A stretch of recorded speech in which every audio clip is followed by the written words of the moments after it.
अस्सलाम वालेकुम। चैप्टर 12 का remaining part, tools of monetary policy. Monetary policy के कौन कौन से टूल्स होंगे जिन्हें आपका सेंट्रल बैंक यूज़ करता है मुल्क में इकोनॉमिक एक्टिविटी को कंट्रोल करने के लिए, या मुल्क में इन्वेस्टमेंट कंट्रोल करने के लिए, और ओवरऑल इकोनॉमिक एक्टिविटी को कंट्रोल करने के लिए। सबसे पहला, चेंजिंग रिजर्व रिक्वायरमेंट्स। एक बैंक के पास एक बंदा 1 लाख रुपया लेके आया, उसने डिपॉजिट जमा करवा दिया। बैंक ने 1 लाख रुपया उठाया और कर्जा दे दिया पूरे का पूरा। कोई और बंदा आया, उसने 50,000 जमा करवाए, बैंक ने वो भी कर्जा दे दिया। लोग पैसा लाते जा रहे हैं बैंक में और बैंक साथ साथ कर्जे देता जा रहा है। एक बंदे को पैसों की जरूरत पड़ गई, वो बैंक से अपने पैसे वापस लेने आया, बैंक खाली हाथ बैठा है, पैसे है ही नहीं। सेंट्रल बैंक ने एक पाबंदी लगाई होती है कमर्शियल बैंक्स के ऊपर कि जितने डिपॉजिट आपके पास आएंगे आप सारे कर्जे नहीं देंगे, उसका कुछ पोर्शन आप लाजमी रखेंगे अपने पास डे टू डे एक्टिविटीज़ को मैनेज करने के लिए। जो अकाउंट होल्डर आपसे अपने पैसे वापस लेने आएंगे उनको पे करने के लिए कुछ पैसे अपने पास रिजर्व में रखेंगे। That is called reserve. Pakistan में है 25% रिजर्व रिक्वायरमेंट, यानी कि अगर 1 लाख का कर्जा, अगर 1 लाख का डिपॉजिट आया है तो बैंक उसमें से 75,000 लोन देगा और 25,000 अपने पास रिजर्व में रखेगा। अब सेंट्रल बैंक अगर चाहता हो कि बैंक कर्जे कम दे, बैंक कम लोगों को कर्जा दें, ये करेगा क्या? अपनी रिजर्व रिक्वायरमेंट बढ़ा देगा। फर्ज करें सेंट्रल बैंक ने कर दिया 35% रिजर्व। इसका मतलब क्या है? 1 लाख के डिपॉजिट से अब बैंक 65,000 लोन दे सकता है और 35,000 रिजर्व में रखेगा। रिजर्व रिक्वायरमेंट के चेंज होने से हुआ क्या? बैंक के पास लोनेबल फंड्स कम बच गए। वो पैसे कम बचे हैं जिनसे ये कर्जा दे सकता है। जब बैंक के पास कर्जा देने को पैसे कम बचेंगे, ऑटोमेटिकली वो कम कर्जे देगा। और अगर बैंक चाहता हो, सेंट्रल बैंक चाहता हो कि कमर्शियल बैंक्स ज्यादा कर्जे दें, ये करेगा क्या? ये अपनी रिजर्व रिक्वायरमेंट कम कर देगा। जब रिजर्व रिक्वायरमेंट कम कर देगा तो बैंकों के पास लोनेबल फंड्स ज्यादा बचेंगे, वो ऑटोमेटिकली ज्यादा कर्जे देंगे। रिजर्व रिक्वायरमेंट के चेंज करने से ये कर सकता है, बैंकों के लोनेबल फंड्स को अफेक्ट करता है। लोनेबल फंड्स को अफेक्ट करके ये मनी सप्लाई को कंट्रोल करता है, और जब मनी सप्लाई कंट्रोल होगी ऑटोमेटिकली प्राइस लेवल भी कंट्रोल हो जाएगा। जब लोन्स को कंट्रोल कर लेगा तो मुल्क में जो इन्वेस्टमेंट है वो भी कंट्रोल हो जाएगी। That is first tool of the monetary policy. Second,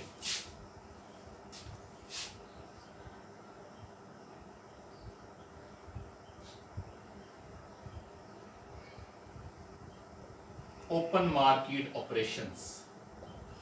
इसमें क्या है? सेंट्रल बैंक, हमने पढ़ी थी स्टॉक मार्केट, जहां लोग अपने कंपनीज अपने बॉन्ड्स वगैरह इशू कर सकती हैं। इसमें क्या होगा? सेंट्रल बैंक अपनी सिक्योरिटीज, अपने बॉन्ड लेके, वो टी बिल्स, टी नोट्स और टी बॉन्ड्स लेके मार्केट में आ जाएगा। अब मार्केट में जो इन्वेस्टर्स हैं वो तैयार बैठे होते हैं सेंट्रल बैंक की सिक्योरिटीज परचेज करने के लिए। जैसे ही सेंट्रल बैंक अपनी सिक्योरिटीज लेके मार्केट में आएगा, इन्वेस्टर सेंट्रल बैंक की सिक्योरिटीज परचेज कर लेंगे। जिन लोगों का पैसा बैंकों के अंदर पड़ा है वो बैंकों से अपना पैसा निकलवा के सेंट्रल बैंक के बॉन्ड परचेज कर लेंगे। सेंट्रल बैंक अपने बॉन्ड सेल करेगा और मार्केट से पैसा लेकर निकल जाएगा by selling T bills, T bonds and T notes. अब जिन लोगों का पैसा बैंकों के अंदर पड़ा था उन्होंने पैसा बैंकों से निकलवा लिया और सेंट्रल बैंक के बॉन्ड खरीद लिए। बॉन्ड क्या है? कागज के टुकड़े हैं जिनके ऊपर सूद मिलेगा कहीं बाद में जाके। फौरी तौर पे क्या हुआ, सेंट्रल बैंक ने कमर्शियल बैंकों का पैसा निकलवा लिया। जो इन्वेस्टर्स थे जिनके अकाउंट्स थे कमर्शियल बैंकों के अंदर, उन्होंने कमर्शियल बैंकों से पैसा निकलवाया और सेंट्रल बैंक की सिक्योरिटीज़, ये बिल्स, बॉन्ड्स और नोट्स वगैरह परचेज कर लिए। तो बैंकों के पास से पैसे कम हो गए। जब बैंकों के पास पैसे कम होंगे वो ऑटोमेटिकली लोन कम इशू करेंगे। और अगर ये चाहता हो कि बैंक कर्जे ज्यादा दें, ये दोबारा अपने ट्रेजरी बिल और बॉन्ड लेके आ जाएगा मार्केट में। इन्वेस्टर से कहेगा कि जिन लोगों ने मेरे बॉन्ड्स वगैरह परचेज किए हैं, बॉन्ड्स मुझे वापस कर दो और अपने पैसे ले लो वापस। अब बाय लॉ लोग बाउंड हैं कि सेंट्रल बैंक के बॉन्ड्स को वापस कर दें।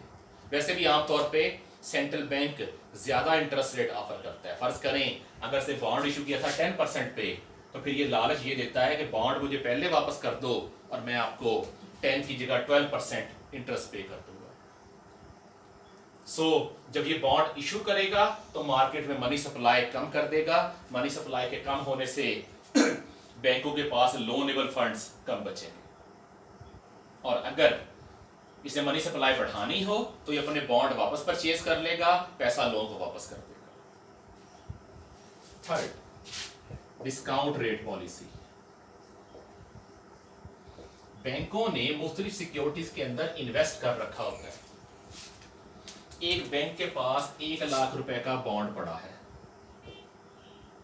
जिसमें 3 महीने अभी पड़े हैं पैसे आने में। बैंक को पैसों की जरूरत पड़ गई। कमर्शियल बैंक ने स्टेट बैंक से कहा कि आप ये बॉन्ड मुझसे ले लें और 3 महीने बाद आप मुझे अभी पैसे दे दें। 3 महीने बाद जब ये 1 लाख रुपए आएगा तो आप ले लेना। सेंट्रल बैंक कहेगा कि ये पैसे मैं आपको आज पैसे दे रहा हूं तो मैं 1 लाख नहीं दूंगा, मैं पैसे कम दूंगा। फर्ज करें बैंक कहता है अगर आज पैसे लेने हैं तो आपको मैं डिस्काउंटेड वैल्यू दूंगा इसकी 95,000, क्योंकि मैं पैसे 3 महीने पहले दे रहा हूं। जब 3 महीने गुजरेंगे तो स्टेट बैंक वो बॉन्ड कैश करवा के 1 लाख रुपया ले लेगा। That is called discount rate. किसी बैंक का बॉन्ड कैश करते हुए सेंट्रल बैंक कितने % पैसे काट लेगा, that is called discount rate. अब ये 5,000 रुपया जो है 5,000, ये सेंट्रल बैंक का मार्जिन है और कमर्शियल बैंक के लिए नुकसान है कि उसके 1 लाख रुपए वाला बॉन्ड 95,000 का सेल हुआ है। जब सेंट्रल बैंक चाहता हो कि बैंक कर्जे कम दें, ये अपना डिस्काउंट रेट बढ़ा देगा। कहेगा मैं पहले आपको 95,000 दे रहा था 1 लाख रुपए के, अब 95 नहीं दूंगा, अब मैं 90,000 दूंगा। तो जब कमर्शियल बैंकों का नुकसान इस तरह से बढ़ेगा डिस्काउंट करवाते हुए, वो खुद ही कर्जे सोच समझ के देंगे। वो कम कर्जे देंगे कि हमें बैंक से डिस्काउंट करवाना ही ना पड़े। That is called discount rate policy. और जब सेंट्रल बैंक चाहता हो कि कमर्शियल बैंक कर्जे ज्यादा दें, ये अपना डिस्काउंट रेट कम कर देगा। डिस्काउंट रेट के कम करने से क्या होगा, फर्ज करें इसने डिस्काउंट रेट कम करके कर दिया 2% कि 1 लाख रुपए का बॉन्ड मैं आपसे 98,000 में खरीद लूंगा, तो बैंकों को नुकसान कम हो रहा है, वो अपने बॉन्ड्स डिस्काउंट करवा के आगे कर्जे ज्यादा देंगे। फिर एक और चीज भी है, इसे बैंक रेट भी कहते हैं। डिस्काउंट रेट पॉलिसी या bank rate policy. Bank rate का मतलब क्या है, हमने पढ़ा था सेंट्रल बैंक के फंक्शंस में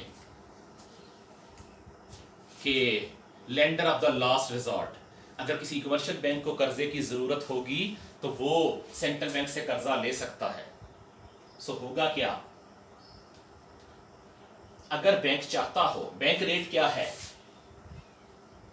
जब कमर्शियल बैंक स्टेट बैंक से कर्जा लेने जाएगा तो स्टेट बैंक उस कमर्शियल बैंक को जितने % पे कर्जा देगा, that is called bank rate. आजकल सेंट्रल बैंक का रेट चल रहा है 7%। अगर कमर्शियल बैंक स्टेट बैंक से कर्जा लेंगे, बैंक 7% पे देगा। आमतौर पे होता क्या है, बैंक आगे अपना रेट निकालते हैं सेंट्रल बैंक के रेट को देख के कि 7% स्टेट बैंक का रेट है, उसके ऊपर 10% अपना ऐड किया और कस्टमर को दे दिया 17% के ऊपर। जब सेंट्रल बैंक अपना रेट बढ़ा दे, जैसे पहले से बढ़ा के 12% कर दिया था, जब सेंट्रल बैंक का रेट हो गया 12%, 10% कमर्शियल बैंक ने अपने डाले, रेट चला गया 22% पे, कस्टमर खुद ही लोन लेने कम कर देंगे। सो जब बैंक सेंट्रल बैंक चाहता हो कि बैंक ज़्यादा कर्जे दें, ये अपना रेट कम कर देता है, और जब चाहता हो कर्जे कम दें, ये अपना रेट बढ़ा देता है। That is called discount rate policy. फिर मोरल परसुएशन, बैंकों को कहता है अखलाकी तौर पे आप मेरी बात मानने के पाबंद हैं। वजह क्या है? सेंट्रल बैंक बैंकों को गाइड करता है कि मैं इकोनॉमी की बेहतरी के लिए काम कर रहा हूं, और आप भी इकोनॉमी के अंदर ही काम कर रहे हैं। अगर इकोनॉमी बेहतर होगी, मेरे स्टेप्स से इकोनॉमी बेहतर होगी। जब इकोनॉमी बेहतर होगी तो आपको भी फायदा होगा। सो आप मेरी बात माने, जो स्टेप्स मैं ले रहा हूं मेरे साथ कोऑपरेट करें। That is moral persuasion. वजह क्या है? अगर इकोनॉमी खराब होगी तो बैंकिंग सेक्टर को भी नुकसान होगा। तो सेंट्रल बैंक कहता है कि मैं जो काम कर रहा हूं, मेरी जो पॉलिसीज हैं वो इकोनॉमी की बेहतरी के लिए हैं। इकोनॉमी बेहतर होगी तो साथ ही साथ आपको भी फायदा होगा। सो इसलिए मेरी बात आप मान लें, जो रूल्स और रेगुलेशन मैं इशू कर रहा हूं उन्हें आप फॉलो करें। फिर फॉरेन एक्सचेंज कंट्रोल, मुल्क का जो ज़र्रे मुबादला है उसको इसने कंट्रोल करना होता है। क्यों? इंपोर्ट्स के अगेंस्ट जो पेमेंट करनी होती है वो सेंट्रल बैंक ने करनी होती है।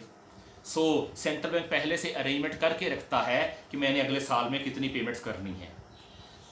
सो अगर इंपोर्ट्स बहुत ज़्यादा होंगी आपके मुल्क की तो होगा क्या? सेंट्रल बैंक को ज़्यादा पेमेंट्स करनी पड़ेंगी। रिसीट्स कम है, पेमेंट्स ज़्यादा हैं, तो बैलेंस ऑफ पेमेंट्स का डेफिसिट आ जाएगा। उसको रोकने के लिए फिर ये करता क्या है? ये इंपोर्ट पॉलिसी बनाता है बैठ के। इंपोर्ट पॉलिसी क्या है? बेसिकली कि कौन कौन सी चीज़ें मुल्क में इंपोर्ट हो सकती हैं और कौन कौन सी इंपोर्ट नहीं हो सकती। तो जिन चीज़ों के ऊपर इसने बैन लगा रखा है सेंट्रल बैंक ने, वो आप इंपोर्ट करना भी चाहे तो नहीं कर सकते। वजह क्या है? पेमेंट बैंक के ज़रिए होगी। जैसे ही आपको ऐसी शेयर इंपोर्ट करेंगे जो सेंट्रल बैंक की लिस्ट में नहीं है, तो आपका कमर्शियल बैंक उसके लिए पेमेंट ही नहीं करेगा। जब पेमेंट नहीं करेगा तो आप बाहर से वो चीज़ इंपोर्ट नहीं कर सकेंगे। That is foreign exchange control. और भी कई टूल्स हैं लेकिन हमारी बुक में इतने ही हैं। आखिरी टूल, टेक ओवर। अगर कोई बैंक सेंट्रल बैंक की बात ना मान रहा हो तो सेंट्रल बैंक के पास आखिरी हल होता है उस बैंक को छीन लेना, उसकी मैनेजमेंट से टेक ओवर कर लेना। इसके पास लीगल राइट होता है। स्टेट बैंक ऑफ पाकिस्तान ने टोटल 2 दफ़ा ये अपना राइट इस्तेमाल किया है। एक बार 1991 में जब मेहरान बैंक के डायरेक्टर्स फ्रॉडुलेंट एक्टिविटीज़ में इन्वॉल्व थे तो इसने मेहरान बैंक का कंट्रोल से छीन लिया। और फिर 2013 में KASB बैंक, उसके डायरेक्टर्स इन्वॉल्व थे फ्रॉड में, तो इसने KASB बैंक को टेक ओवर कर लिया। टेक ओवर कैसे करते हैं? बेसिकली सेंट्रल बैंक के ऑफिसर्स चले जाते हैं हेड ऑफिस में और बैंक के हेड ऑफिस में जाके बैठ जाते हैं and that's all, bank take over हो गया। क्यों? ब्रांचेज अपनी जगह काम करती रहेंगी। वजह क्या है? ब्रांचेज ने वो काम करना है जिसकी इंस्ट्रक्शन उनको हेड ऑफिस से आएगी। हेड ऑफिस में बैठे हैं स्टेट बैंक के ऑफिसर्स। सो जैसे ही हेड ऑफिस में जाके ये लोग टेक ओवर करेंगे, ऑटोमेटिकली पूरे मुल्क के अंदर बैंक टेक ओवर हो जाएगा। तो ये वो टूल्स हैं जिनकी मदद से सेंट्रल बैंक मनी सप्लाई को कंट्रोल करता है, क्रेडिट को कंट्रोल करता है और ओवरऑल इकोनॉमिक एक्टिविटी को कंट्रोल करता है। अब 2 तरह की पॉलिसीज होती हैं सेंट्रल बैंक की।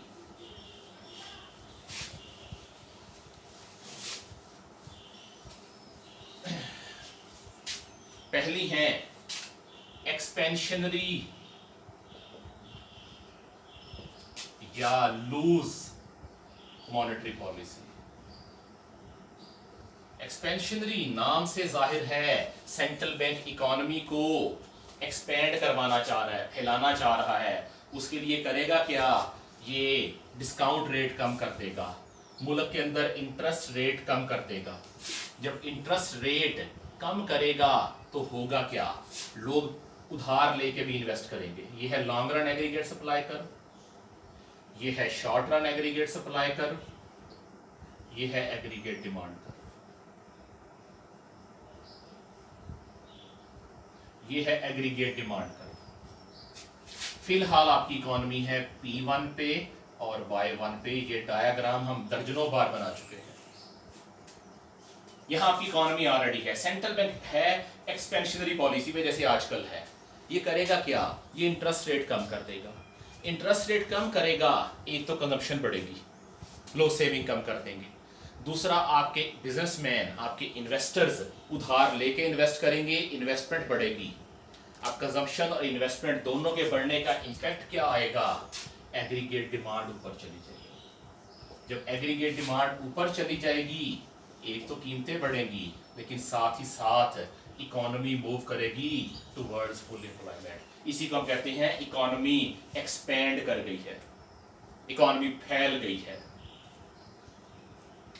ये फर्दर एग्रीगेट डिमांड को बूस्ट करेगा। एग्रीगेट डिमांड के बूस्ट होने से इक्विलिब्रियम मजीद आगे जाएगा, कीमतें और बढ़ेंगी, लेकिन साथ ही साथ इकोनॉमी फर्दर मूव करेगी towards full employment. That is called expansionary monetary policy.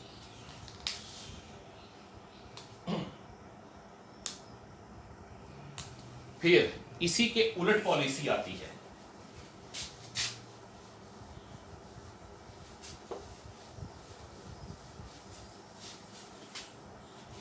Contractionary या टाइट मॉनेटरी पॉलिसी। कॉन्ट्रैक्शनरी, ये इकोनॉमी को श्रिंक करवाना चाह रहा है। जब इकोनॉमी को श्रिंक करवाना होगा तो ये करेगा क्या? ये है जीडीपी, ये है लॉन्ग रन एग्रीगेट सप्लाई कर जो फुल एम्प्लॉयमेंट को शो कर रहा है, इधर प्राइस लेवल, ये है शॉर्ट रन एग्रीगेट सप्लाई, ये है एग्रीगेट डिमांड। इकोनॉमी है फिलहाल Y1 आउटपुट पे और P1 प्राइस लेवल पे। सेंट्रल बैंक को लगता है कि ये इकोनॉमी के ग्रो करने की स्पीड बहुत ज्यादा है, मुल्क में कीमतें ज्यादा हैं, इन कीमतों को कम होना चाहिए। ये करेगा क्या? ये इंटरेस्ट रेट बढ़ा देगा। इंटरेस्ट रेट के बढ़ने से क्या होगा? लोग इन्वेस्टमेंट शुरू कर देंगे, इन्वेस्टमेंट कम कर देंगे। जो आपके कंज्यूमर्स हैं वो कंजप्शन कम कर देंगे, सेविंग ज्यादा कर देंगे। दोनों का इम्पैक्ट क्या आएगा? एग्रीगेट डिमांड फॉल कर जाएगी।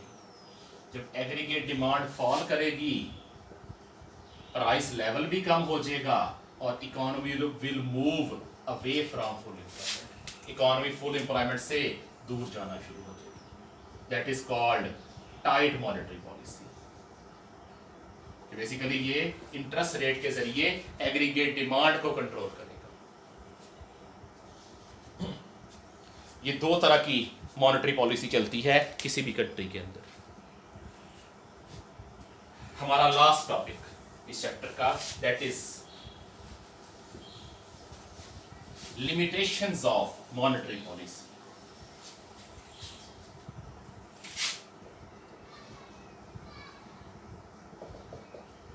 मॉनेटरी पॉलिसी की लिमिटेशंस क्या हैं?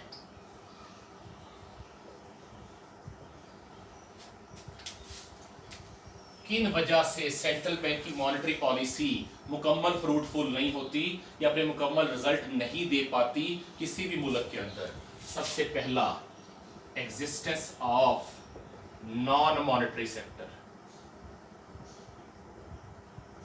सेंट्रल बैंक इकोनॉमी को कंट्रोल करता है मनी सप्लाई के जरिए, लेकिन हर मुल्क के अंदर एक नॉन मॉनेटरी सेक्टर भी होता है। नॉन मॉनेटरी सेक्टर कौन सा है? जो लेन देन के लिए पैसे का इस्तेमाल नहीं करता, मसलन बार्टर ट्रांजैक्शंस। गांव साइड पे लोग आपस में ट्रेड कर लेते हैं पैसे को इन्वॉल्व किए बगैर, तो उनको फ़र्क ही नहीं पड़ेगा इंटरेस्ट रेट कम है या ज़्यादा है। या सेंट्रल बैंक ने गाड़ियों के लिए कर्जा देने पे पाबंदी लगा दी ताकि मुल्क में गाड़ियां कम सेल हों। सुजुकी वालों ने कुछ अर्सा पहले प्रोग्राम शुरू किया था, सुजुकी एक्सचेंज प्रोग्राम, कि पुरानी कल्टस लेके आएँ और कुछ पैसे एक्स्ट्रा दे के नई कल्टस ले जाएं। अब नई कल्टस है फ़र्ज़ करें 20 लाख की, एक बंदे के लिए 20 लाख का कर्जा अरेंज करना मुश्किल है। फ़र्ज़ करें उसके पास 5 लाख रुपया है। अब 15 लाख कर्जा नहीं मिल रहा उसको, वो गाड़ी नहीं खरीद सकेगा। लेकिन नॉन मॉनेटरी सेक्टर में क्या है? उसने अपनी पुरानी गाड़ी उठाई, वो पुरानी गाड़ी जाके सुजुकी वालों को सेल कर दी, 15 लाख की गाड़ी दे दी, 5 लाख रुपया दे के नई गाड़ी लेके आ गया। सेंट्रल बैंक चाह रहा था गाड़ियाँ कम सेल हों, लेकिन नॉन मॉनेटरी सेक्टर की वजह से जो आपकी ये बार्टर ट्रांजैक्शंस हैं, उस वजह से सेंट्रल बैंक कामयाब नहीं हो सका। That is limitation. दूसरा, existence of non banking financial institutions, ये सिर्फ बैंकों को मेनली कंट्रोल करता है, लेकिन मुल्क में और भी इदारे होते हैं जो कर्जे का काम करते हैं। फॉर एग्जांपल इंश्योरेंस कंपनीज, ये भी डिपॉजिट लेती हैं और इन्वेस्टमेंट करती हैं। फिर पेंशन फंड्स, म्यूचुअल फंड्स हम ऑलरेडी पढ़ चुके हैं।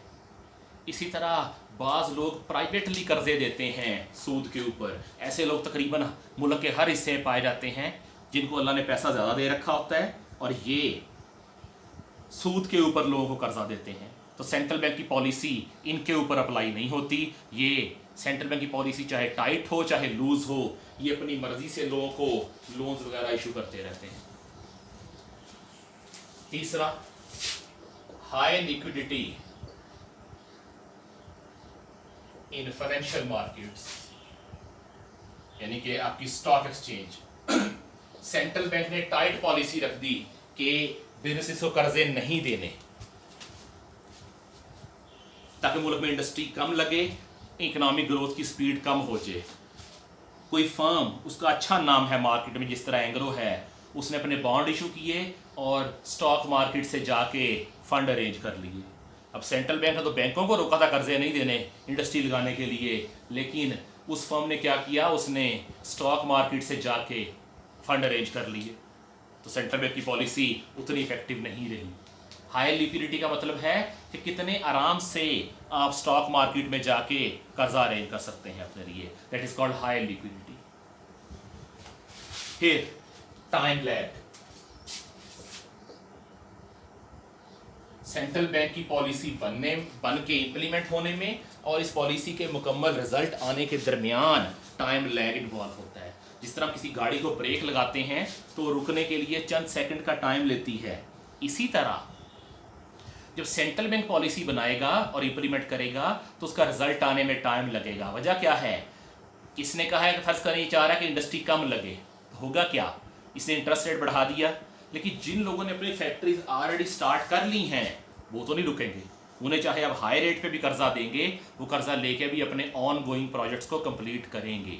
सो पॉलिसी बन के इंप्लीमेंट होने और उसका रिजल्ट आने के दरमियान चंद महीनों का या बाज़ 2-3 साल का टाइम लग जाता है।